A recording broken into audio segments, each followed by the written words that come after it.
ஸ்தோத்திரம். என் பெயர் பி. சுந்தர். என்னுடைய அண்ணன் மகன் திருமணம் சிறப்பாக ஆண்டவர் நடத்தி முடித்தார். தேங்க்ஸ் கிவிங் ப்ரேயர் ஒன்று ஞாயிற்றுக்கிழமை அன்று ஒழுங்கு செய்யப்பட்டிருந்தது. அதிலே உறவினர்கள் மற்றும் அனைவரும் அழைக்கப்பட்டிருந்தார்கள். என் பிள்ளைகளும் மற்றும் என் தம்பி பிள்ளைகளும் மாடியிலே விளையாடி கொண்டிருந்தார்கள். பலத்த காற்று காரணமாக காலணி ஒன்று வீட்டின் முன்பாக உள்ள ஷீட்டின் மேலே விழுந்தது. அதை எடுக்க என் தங்கச்சி மகன் மெல்வின் நீளமான ஒரு ஜிஐ பைப்பை கொண்டு காலனியை தூக்க முயற்சித்தான்.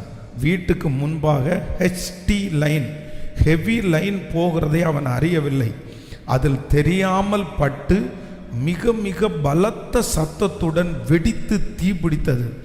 நாங்கள் வீட்டில் இருந்து ஓடி சென்று பார்த்தபோது அவன் முகத்தில் கை கால்களில் காயங்கள் ஏற்பட்டது. ஆனால் ஆண்டவருடைய கிருபையினால் எந்த ஒரு அவயவங்களும் இல்லாமல், அவயவங்களும் பாதிக்கப்படாமல், நீ தண்ணீரை கடக்கும்போது நான் உன்னோடு இருப்பேன், நீ அக்கினியில் நடக்கும்போது வேகுவதிருப்பாய், அக்கினி ஜுவாலை உன் பேரில் பற்றாது. அதனை பார்க்க அனைத்து மக்களும் ஆச்சரியப்படத்தக்க விதமாய் என் மகனை கர்த்தர் அந்த பெரிய ஆபத்திலிருந்து காப்பாற்றி பரிபூரணமான விடுதலை கர்த்தர் தந்தார். ஆமென். ஸோ நீங்கள் இந்த ஃபோட்டோவை பார்த்தீங்கன்னா தெரியும்.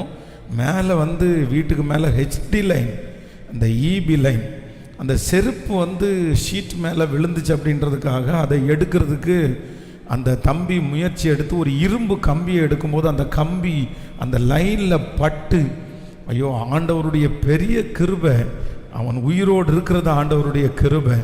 கர்த்தர் அந்த பிள்ளையை கர்த்தர் கிருபையாய் கர்த்தர் காப்பாற்றி இருக்கிறார்.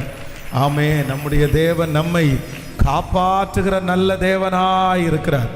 அந்த டாக்டர்கள் கொண்டு போய் ஹாஸ்பிட்டலில் அட்மிட் பண்ணும்போது, இல்லை நாங்கள் கேரண்டி கொடுக்கவே மாட்டோம், அவனை முதல்ல ஐசியூவில் தான் வைக்கணும். இந்த தம்பி அடிபட்டுட்டு ரொம்ப நல்லா தான் பேசிகிட்டு இருந்தான். ஆனால் டாக்டர் இல்லை, நம்ப முடியாது, அவனுடைய உடம்புல எத்தனை பார்ட்டு பலவீனமாயிருக்குன்னே நமக்கு தெரியாது, அதனால் ஐசியூ கொண்டு போயிடலான்னு. ஆனால் ஒரு அவயவத்தில் கூட எந்த சேதகமும் இல்லாமல் ஆண்டவர் கிருபையாய் நல்ல கரங்களை தட்டி முழு பலத்தோடு